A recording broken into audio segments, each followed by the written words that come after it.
Most people think plastic wrap is chemically boring. Cheap plastic. Tear it off, cover leftovers, move on. That assumption is exactly why this industry gets away with so much, because plastic wrap is not one material.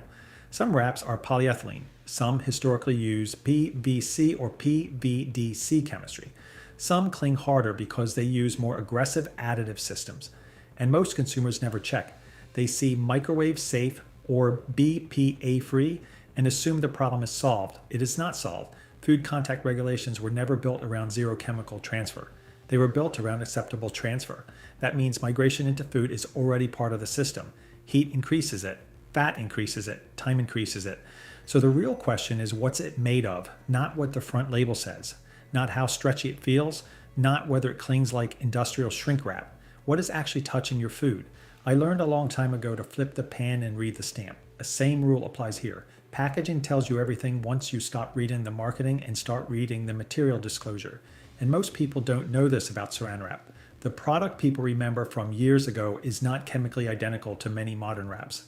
Older formulations relied heavily on chemistry that sealed better, clung better, and raised more long-term questions. That's why older consumers always complain that modern wrap doesn't work anymore. Sometimes weaker performance is the side effect of safer material choices. That sounds backwards until you understand how this category actually works. The clingiest wraps are often the most chemically complicated. Consumers think strong cling means higher quality. That's the trap. High cling historically came from PVC and PVDC style chemistry that polyethylene films do not naturally replicate. Polyethylene is simpler, usually lower concern, but it also tears easier, stretches worse, and seals less aggressively. So manufacturers compensate. More additives, more processing aids, more chemistry between your food and the air. And this is where the language games start. BPA free, food safe, microwave safe. Technically true statements that answer almost none of the important questions. BPA free only tells you one thing the product does not contain. It says nothing about phthalates, slip agents, stabilizers, processing residues, or non-intentionally added substances created during manufacturing. Same playbook the cookware industry used for years with PFOA-free non-stick pans while still selling PTFE coatings.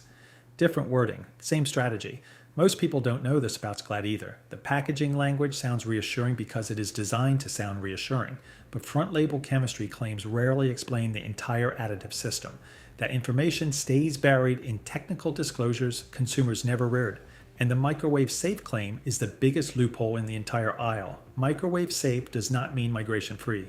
It means the product survives heating conditions without visibly failing. That's it.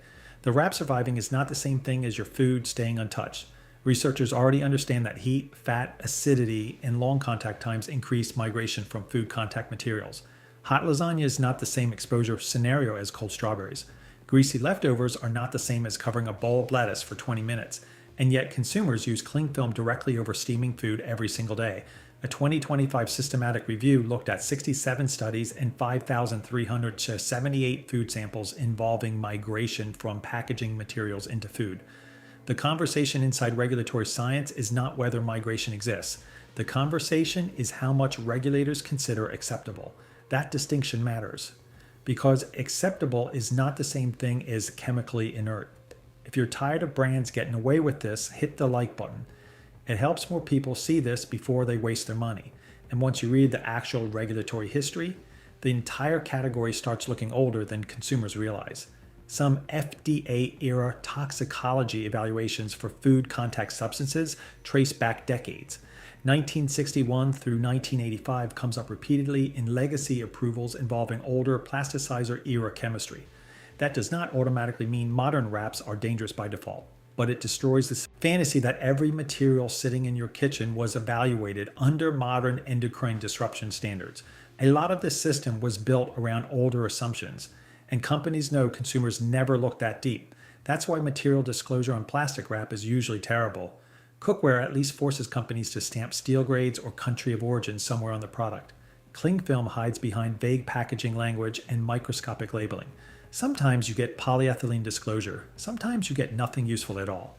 Imported restaurant cling films are even worse. Huge rolls. Minimal transparency. Generic labeling. Marketplace imports with almost no meaningful consumer-facing chemistry information. Most buyers assume all wrap is interchangeable because it sits in the same aisle. It is not interchangeable. The strongest performing wraps are often the exact products raising the biggest material questions.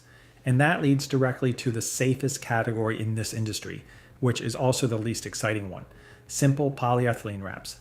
Lower cling, lower performance, less impressive feel. Usually that is the trade-off. Consumers constantly complain that newer wraps do not stretch like older products. Correct, because some of the older chemistry that created aggressive cling also create years of regulatory scrutiny. Companies shifted toward polyethylene-based systems partly because of environmental pressure and migration concerns. So now shoppers get weaker wrap and assume manufacturers became lazy. No, the chemistry changed, and despite all the marketing, this is not a category where expensive automatically means worth it. Fancy packaging means nothing here. Performance can actually be the warning sign. The wraps marketed like high-tech kitchen tools are often the exact products you should question hardest. The safer direction is usually the boring stuff with simpler disclosure and fewer performance claims, or better yet, less disposable plastic entirely. Glass containers, silicone lids, wax wraps for low heat use, real storage solutions instead of constantly laying heated plastic over food. Subscribe so you don't miss the next brand we audit. We've got a long list, and there's one more part consumers miss completely. Plastic wrap is rarely the only exposure source. Packaging liners, conveyor belts, processing equipment, container lids, sealants, takeout packaging, it stacks. That's why migration debates focus on cumulative exposure instead of pretending one sandwich wrapped in plastic determines your health outcome. Industry messaging depends on isolation. One product, one exposure, one harmless use case. Real kitchens do not work like that. You heat food in plastic, then store it in plastic, then buy it packaged in plastic, then microwave it again. Tiny exposures add up because modern food systems layer them constantly. So here's the spine of this entire category. The cleanest wraps are not automatically the safest wraps. The strongest performing products are often using chemistry consumers never investigate. And the safest direction is usually simpler, weaker, less chemically aggressive material that companies struggle to market because it feels less impressive in your hand. That's the part the packaging never says out loud. Performance and chemical simplicity are often moving in opposite directions. So next time you stand in the plastic wrap aisle, stop asking which brand seals best. Stop asking which one stretches farther. Ask the only question that actually matters. Skip it or worth it? What is touching your food every single day?